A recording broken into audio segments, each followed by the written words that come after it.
ഏതുവരെ? ഇത് ഖിയാമത്ത് നാൾ വരെ അവസാനിക്കൂല്ലെങ്കിലോ? അതുകൊണ്ടാണ് ആ സാധനങ്ങൾ എടുക്കേണ്ടെന്ന് നബി പറഞ്ഞത്. കൊല്ലേക്കും, അല്ലാതെ സ്വർണ്ണം എടുത്തിട്ട് ആരെ കൊന്നത്? ലോക ചരിത്രത്തിൽ എവിടെയും ഗോൾഡ് വാർസ് എന്നൊരു പുസ്തകം വന്നിട്ടില്ലല്ലോ. സ്വർണ്ണ യുദ്ധങ്ങൾ. എന്നിട്ടിപ്പോൾ ചില ആളുകൾ തപ്പാണ്, എവിടെയെങ്കിലും സ്വർണ്ണമല ഉണ്ടോ? സ്വർണ്ണമല ഉണ്ടായിക്കൂടെ? കൊലപാതകം നടക്കണ്ടേ? എന്തിയാ പറഞ്ഞു നബി? ഈ സ്വർണം കാരണം ലോക ചരിത്രത്തിൽ എന്നാ സ്വർണത്തിന് വേണ്ടി ഒരു യുദ്ധം നടന്നത്? ഇതിന് യുദ്ധം. കാരണം സ്വർണം എന്ന് പറഞ്ഞാൽ ഒരു ധാതു എന്നാൽ വിലയുള്ള ധാതു തന്നെ, അത്രേ ഉള്ളൂ. ഇതങ്ങനെയല്ല. ഇനിയിപ്പോ ഒരു രാജ്യത്തിന് സ്വർണം കിട്ടിയില്ലെങ്കിൽ ആ രാജ്യത്തിന് എന്താ നട്ടം? പറയണം, നിങ്ങളൊക്കെ പഠിച്ചവരാണല്ലോ, നിങ്ങൾ പറയും. ഒരു ഇന്ത്യ രാജ്യത്ത് സ്വർണ്ണമില്ല, മറ്റു രാജ്യങ്ങൾ ഇന്ത്യക്ക് സ്വർണം കൊടുത്തില്ല, എന്താ നഷ്ടം? എന്താ നഷ്ടം? ഒക്കെ പഠിച്ചവരാണല്ലോ. നിങ്ങൾ ഇതിന് എന്തെങ്കിലും എതിര് പറയണം. ഇതൊക്കെ ഒന്ന് ആലോചിച്ചൂടെ മനുഷ്യന്മാരെ? നിങ്ങൾക്ക് ഈ ലോകത്തെ 140 ചില്ലാനും കോടി ജനങ്ങൾ താമസിക്കുന്ന ലോകത്തെ ഏറ്റവും ആൾ സമ്പത്തുള്ള രാജ്യമാണ് എന്ത്? ഇന്ത്യ, അല്ലേ? നമ്മൾ ചൈനയെ മേടിച്ചു. ഇന്ന് ലോകത്തെ ഏറ്റവും ആൾ സമ്പത്തുള്ള രാജ്യമാണ് ഏത്? ഇന്ത്യ. ഇന്ത്യ രാജ്യത്തിന് നമ്മളെ കയ്യിൽ സ്വർണ്ണമില്ല, അങ്ങനെ സങ്കല്പിക്കും. ഒരു തരി സ്വർണ്ണം ഇന്ത്യ രാജ്യത്തില്ല. ഒരു കനിയും നമ്മളെ കയ്യിലില്ല. കർണാടകയിലെ കോലാർ കനി ഒന്നും നമ്മളെ കയ്യിലില്ല. പിന്നെ മനസ്സിലായോ പറഞ്ഞത്? പുറം രാജ്യങ്ങളിൽ നിന്ന് സ്വർണം വന്നാലേ ഉള്ളൂ. അതിന് പുറം രാജ്യങ്ങളെല്ലാം തീരുമാനിച്ചു ഇന്ത്യക്ക് ഇനി സ്വർണം കൊടുക്കേണ്ട എന്ന് തീരുമാനിച്ചാൽ ഇന്ത്യക്കാർ ചിരിക്കും. പ്രധാനമന്ത്രി ഒരു ദിവസം മീഡിയയിൽ പ്രത്യക്ഷപ്പെട്ട് എങ്ങനെ പറയും? ഇനി പരസ്പരമുള്ള കല്യാണങ്ങൾക്കൊക്കെ കല്യാണം നടത്തിയാൽ മതി, എന്ത് വേണ്ട? സ്വർണം കൊടുത്തുകൊണ്ട് കല്യാണം ഒന്നും നടത്തേണ്ട. നമ്മൾ പറഞ്ഞു നമുക്ക് എന്ത് പ്രശ്നമുണ്ട്? എന്ത് പ്രശ്നം? അതേ സമയത്ത് എണ്ണ തരൂല പറഞ്ഞാലോ? എണ്ണ തരൂല എന്ന് പറഞ്ഞാൽ ഇത് കത്തൂല. ഇവിടെ കത്തുന്നുണ്ടല്ലോ, എണ്ണ തരൂല അത് ഓർക്കില്ല.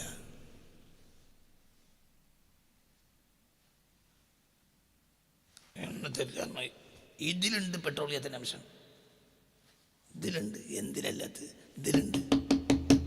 ഇതിപ്പം മരമാണോ? മരമല്ല. ഇത് ഈ തൊട്ടുന്ന മുഴുവനും ഇതെന്താ പോളിഷ്? എന്താ പോളിഷിന്? എവിടുന്ന പോളിഷ് വരുന്നത്? പെട്രോളിയം. ഇന്ത്യ ഇരുട്ടിലാവും, നിശ്ചലായി പോവും. സ്വർണം കിട്ടിയില്ലെങ്കിൽ എന്താ? അപ്പം ലോകത്ത് ഇത്രയേറെ മനുഷ്യന് ആവശ്യമുള്ള ധാതു എന്താണ്? ആധുനിക കാലത്ത് പെട്രോളിയം അല്ലാതെ എന്താണ്? ഇന്നിപ്പോ ഏതെങ്കിലും സ്വർണ്ണം ഇല്ലാത്തൊരു രാജ്യത്തിന് മറ്റു രാജ്യങ്ങൾ ഒരുമിച്ച് കൂടി നിങ്ങൾക്ക് ഞങ്ങൾ സ്വർണം തരില്ല, ആ രാജ്യത്തിന് എന്താ അവർ ചിരിക്കും. അതെ, എന്താണുള്ളത്? പെണ്ണുങ്ങളോട് പറയും തൽക്കാലം അവരെ ഉപരോധം കഴിയുന്നവരെ ഞങ്ങൾ അവർ മാല ഇടണ്ട. എന്താ പ്രശ്നം? അതേ സമയത്ത് ആധുനിക കാലത്ത് ഒരു സെക്കൻഡ്, ഒരു മിനിറ്റ് അല്ല, ഒരു സെക്കൻഡ് എണ്ണ നിലച്ചാൽ ആ രാജ്യം നിശ്ചലായി പോകും, അനങ്ങാൻ കഴിയില്ല. ആ സെക്കൻഡ് നിശ്ചലം. കാരണം ഇതൊക്കെ ഇവിടെ നടക്കണത് എന്തുകൊണ്ടാണ്? ആധുനിക പണ്ടത്തെ കാലല്ലടോ ഇന്ന്.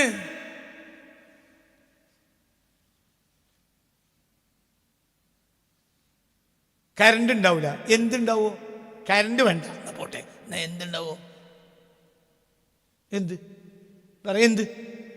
മണ്ണെണ്ണ. കറണ്ടിൽ ഞാൻ മണ്ണെണ്ണ ഇടുന്നുണ്ടായത്. ഇതിന് സ്വർണ്ണം നല്ലത്. എന്താണ് റസൂൽ പറയേണ്ടത്? ആ കറണ്ടില്ലേ, കറണ്ട് വേണ്ട, എന്നാ ഞങ്ങൾ മണ്ണെണ്ണ ഇടുന്നുണ്ടായത്. പെട്രോളിയം മണ്ണെണ്ണ കിട്ടൂല, ഞങ്ങൾ മെയ്ത്തിരി എത്തിക്കും. മെയ്ത്തിരി ഇടുന്നുണ്ടായത്. എന്റെ ഷുപ്പിട്സേ വീട്ടികളെ, വീട്ടികളവര്. നിങ്ങൾ ഈ പുസ്തകം ഒന്ന് വായിക്ക്. വേണമെങ്കിൽ ഇന്റെ പുസ്തകം വിറ്റില്ലെങ്കിൽ എനിക്ക് നഷ്ടമില്ല. എനിക്ക് പടച്ചവൻ വേറെ എന്തെങ്കിലും തരും. അല്ലെങ്കിൽ പൈസ ചിലവാക്കിയ ഒരാളുണ്ട്, അയാളോട് ഞാൻ പറയും പൈസ വിറ്റില്ല. അയാളും ഈ പുസ്തകം വിറ്റാൽ അരി വാങ്ങേണ്ട ആളൊന്നുമല്ല, പൈസ ചിലവാക്കിയ ഞാനും അല്ല, പൈസ ചിലവാക്കിയ വേറെ ആളാണ്, ഞാനല്ല. ഞാൻ വലിയ മൽദാറല്ലല്ലോ. പൈസ ചെലവാക്കിയത് ഞാനല്ല, ഇതിന് പൈസ ചെലവാക്കിയുള്ള പൈസ എൻ്റെ കയ്യിലില്ല. പൈസ ചെലവാക്കിയത് വേറെ നല്ല മനുഷ്യനാണ്. ആ മനുഷ്യനെ പറഞ്ഞ് നീ പുസ്തകം ഒന്നും വിറ്റില്ല, അയാൾക്ക് എന്താ പ്രശ്നം? അയാൾ ഇത് വിറ്റിട്ട് അരി വാങ്ങണ ആളും അല്ല, ഗൾഫിൽ നല്ല ജോലിയും സൗകര്യമൊക്കെ ഉള്ള ആളാണ്, വലിയ സൗകര്യവും നിയമത്തൊക്കെ ഉള്ള ആളാണ്. ഞാൻ എൻ്റെ പുസ്തകം വിൽക്കാൻ വേണ്ടി പറയല്ല. എൻ്റെ ഈ വിഡ്ഢിത്തരം ഒന്ന് നിർത്തിയിട്ട് എടോ രാജ്യം നിശ്ചലവും, നിശ്ചലം നിശ്ചലം. കറണ്ട് ഇല്ലെങ്കിൽ കൊണ്ട് നമുക്ക് മണ്ണുള്ള വിളക്ക് കത്തിക്കാം. മണ്ണെണ്ണ നമുക്ക് കത്തിക്കണമെങ്കിൽ എന്ത് വേണം? എവിടുന്ന മണ്ണെണ്ണ? പെട്രോളിയം. പെട്രോളിയം അല്ലാതെ എന്താ? അല്ല, ഞാൻ മണ്ണെണ്ണയ്ക്ക് വിളക്കം കിട്ടിയില്ല, ഞങ്ങൾ മേത്തിരി മേത്തിരി എവിടുന്നുണ്ടായത്? പെട്രോളിയം അല്ലാതെ എന്താണ്? പഴയ കാലത്തുള്ള മെഴുകല്ല ഇന്നത്തെ മെഴുക്. അപ്പം നമ്മൾ പറയാം, ഈ തേനീച്ചയുടെ തേനെടുത്താൽ പിന്നെ അവിടെ എന്ത് ബാക്കി കിട്ടും? ഒരു മെഴുകണം. അങ്ങനെ ചില ജീവികളുടെ ചില അവശിഷ്ടങ്ങളിൽ നിന്നും ഉണ്ടാക്കിയതായിരുന്നു പഴയ കാലത്ത്. അതേപോലെ തന്നെ ചില വൃക്ഷത്തിൻ്റെ കറകൾ, ഇതിൽ നിന്നൊക്കെയാണ് പഴയ കാലത്ത് എന്തുണ്ടാക്കുക? മെഴുക്. ഇന്നും മെഴുക് അങ്ങനത്തതൊന്നും ഇല്ല. ഇന്ന് തേനെടുത്തു കഴിഞ്ഞാൽ അതിൻ്റെ പലക വലിച്ചെറിയും. എന്തുകൊണ്ട്? അതിൻ്റെ ആവശ്യപ്പെടില്ല. പഴയ കാലത്ത് മെഴുകുതിരി ഉണ്ടാക്കുക ഒന്നിരിക്കൽ തേനീച്ചയുടെ ആ അട ഉണ്ടല്ലോ, അതിൽ നിന്ന്, അല്ലെങ്കിൽ അതേപോലെ ചില ജീവികളുടെ അവശിഷ്ടങ്ങളിൽ നിന്ന്, അല്ലെങ്കിൽ ചില വൃക്ഷങ്ങളുടെ കറകൾ, അതിനൊക്കെ ഉണ്ടാക്കാം. ഇന്നതല്ല. അന്ന് മെഴുകുതിരി എന്ന് പറഞ്ഞാൽ അപൂർവ സാധനമാണ്. ഇന്നെന്താ? നിങ്ങൾക്ക് എത്ര ഭൂലോകത്തെ ഏറ്റവും വലിയ തടിച്ച മെഴുകുതിരി ഉണ്ടാക്കാം. ഇത്ര വലിയ മെഴുകുതിരികളൊക്കെ പ്രത്യക്ഷപ്പെടുന്നുണ്ടല്ലോ. ഇല്ല, നിങ്ങൾക്ക് ഏത് സൈസിലുള്ള മെഴുകുതിരിയും കിട്ടും. പീടി അടങ്ങാത്ത മെഴുകുതിരി വരെ ലോകത്തുണ്ട്. വലിയ വലിയ മെഴുകുതിരികൾ. എന്തുകൊണ്ട്? പറ. എന്തുകൊണ്ട്? പെട്രോളിയാണ്. പെട്രോളിയം ഇഷ്ടം പോലെയല്ലേ മിഡിൽ ഈസ്റ്റിലുള്ളത്. അപ്പൊ മണ്ണെണ്ണ കത്തിക്കലും മറ്റും. നിശ്ചലം എന്ന് പറഞ്ഞാൽ നിശ്ചലം, ഒന്നും നടക്കൂല. കിണറ്റിന്ന് വെള്ളം ഇറങ്ങി കുടിക്കേണ്ടി വരും, കാരണം കയറ് പ്ലാസ്റ്റിക് പെട്രോളിയം. ഇനിയിപ്പോൾ എന്താ ചെയ്യുക? നിങ്ങൾ എന്താ പറയുന്നത്? എന്താ ചെയ്യുക? പെട്രോളിയം കിട്ടിയിട്ടില്ലെങ്കിൽ നിശ്ചലം.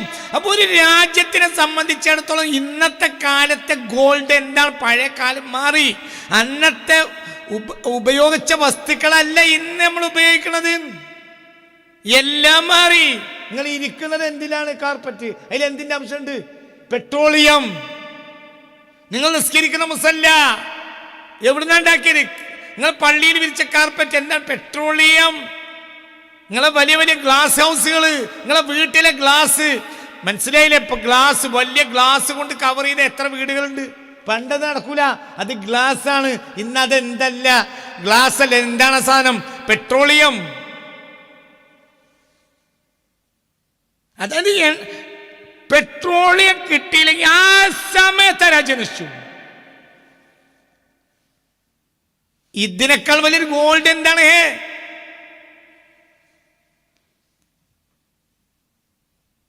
ചിന്തിക്ക്. അപ്പൊ ഇതുപോലെ ഞാൻ അവസാനിപ്പിക്കുകയാണ്. ഇതുപോലെ ഒരു സമ്പത്ത് ഇല്ല. It is the oil stupid. അത് ഓയിലാണ് വിട്ടി എന്ന്. ഇറാഖ് യുദ്ധത്തിന് ശേഷം അമേരിക്കൻ എണ്ണ കമ്പനികൾ, ചോംസ്കിയുടെ വാക്കുകളാണ്, ഇറാഖ് യുദ്ധത്തിന് ശേഷം അമേരിക്കൻ ഓയിൽ കമ്പനികൾ ഇറാഖ് ഓയിൽ മിനിസ്ട്രിയുമായി ഉണ്ടാക്കിയ കരാറുകൾ മാത്രം നോക്കിയാൽ മനസ്സിലാകും ഈ യുദ്ധത്തിൻ്റെ പ്രധാന കാരണം പെട്രോളിയം മാത്രമായിരുന്നെന്ന്. ആരാ പറയുന്നത്? Noam Chomsky. 2008 UAE ഖലീജ് ടൈംസിന് അദ്ദേഹം എഴുതിയ ലേഖനമാണത്. ഇറ്റ് ഈസ് ഓയിൽ സ്റ്റുപ്പിഡ് എന്നാണ് ആ ലോകത്തിൻ്റെ ലേഖനത്തിൻ്റെ നാമം. ഈ യുദ്ധത്തിന് കാരണം